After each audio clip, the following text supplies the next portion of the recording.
अस्सलाम वालेकुम everyone, welcome back to my YouTube channel. उम्मीद है आप लोग सब खैरियत से होंगे और मज़े में होंगे, बिल्कुल ठीक ठाक होंगे और रोज़े आप लोग के माशाल्लाह से अच्छे गुजर रहे होंगे और मेरा रोज़ा भी बहुत अच्छा गुजर रहा है अल्हम्दुलिल्लाह। यहाँ पे 3 रोज़े कंप्लीट हो चुके हैं। मैं आज आप लोगों के साथ अपने थर्ड डे की रूटीन शेयर कर रही हूँ। हम क्या सहरी में खा रहे हैं और क्या अफ्तारी में खा रहे हैं वो मैं आप लोग को बता रही हूँ।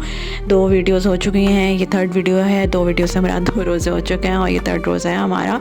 तो सुबह सुबह उठ जाते हैं, यानी कि यहाँ पे तो ऐसी रूटीन है कि रात भर हम जाग ही रहे हैं और सुबह सहरी में नमाज़ पढ़ के कुरान पढ़ के सो रहे हैं और फिर ज़ोहर में उठ रहे हैं। तो रात भर जाग ही रहे होते हैं। तो कभी कभी थोड़ी बहुत बीच में आँख लग जाती है, लेकिन वही पूरी नींद नहीं होती।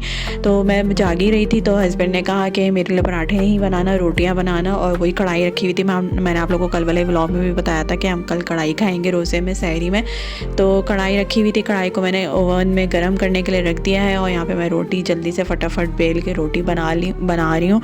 और बनाने के बाद चाय भी चढ़ा दी है और चाय जो है वो मैंने इससे पहले भी बताया इलेक्ट्रिक चूल्हे पे बहुत लेट बनती है और अगर पूरी पतीली आप उस पर रख दो तो वो इवन के कम आंच भी कर दो, यानी कि आप यानी जैसे कि यहाँ पे 9 है, अगर 9 से मैं 4 भी या 3 पे भी रख दूँ ना तो कम आंच कर दूँ तब भी वो बॉयल हो जाती है, इसलिए आधी पतीली रख के चढ़ानी पड़ती है चाय को।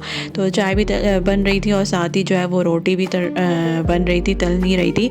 तो जो लोग मुझे पोर्चुगल से देख रहे हैं वो प्लीज़ मुझे बताएं कि इलेक्ट्रिक चूल्हे पे कौन सा तवा या कौन सा फ्राइंग पैन यूज़ किया जाए जिससे रोटी बहुत अच्छी फुली फुली बने, क्योंकि यहाँ पे रोटी और पराठा बिल्कुल अच्छा नहीं बनता। मैंने हर तरह से ट्राई करके देख लिया लेकिन नहीं बनता, बहुत कम कभी कभी का दुक्का अच्छा बन जाता है।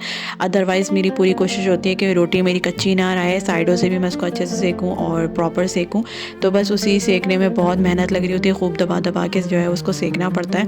और यहाँ पे मेरी 2 रोटियाँ बन चुकी थी। मैंने ऊपर से आधा चमचे से भी कम घी लगा दिया था क्योंकि घी सेहत के लिए अच्छा होता है। तो मैंने दोनों रोटियों पे घी लगा दिया है और कढ़ाई भी जो है वो गर्म करने रख दी थी।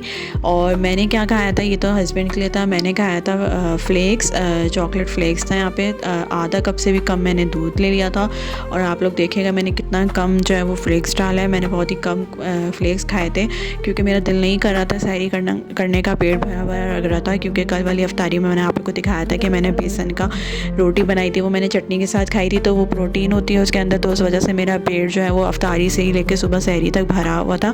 तो मैंने कहा नहीं यार, मैं सहरी इतनी हैवी नहीं करूँगी, बस हल्का फुल्का खा लेती हूँ। तो यही हल्का फुल्का खा लिया था। इसके बाद भी मुझे पूरा दिन रोज़ा नहीं लगा अल्हम्दुलिल्लाह।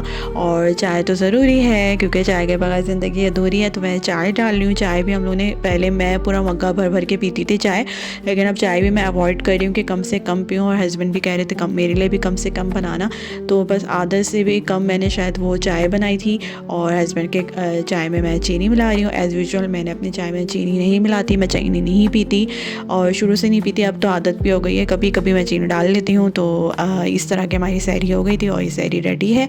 इसके बाद हम सहरी करेंगे, नमाज़ पढ़ेंगे और नियत करेंगे और फिर कुरान पढ़ेंगे। और कुरान पढ़ने के बाद मैं थोड़ी सी वीडियो एडिट करती हूँ और वीडियो एडिट करने के बाद वीडियो डाल के फिर मैं सो जाती हूँ।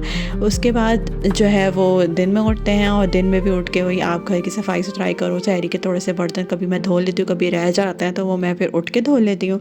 और फिर उसके बाद नमाज कुरान पढ़ने के बाद फिर आप किचन की तरफ रुख करते हो। अच्छा जी, अफ्तारी का टाइम हो चुका था तो 2 दिन से मैंने दही भले नहीं बनाए थे, तो मैंने सोचा कि आज मैं क्यों ना दही भले बनाऊं।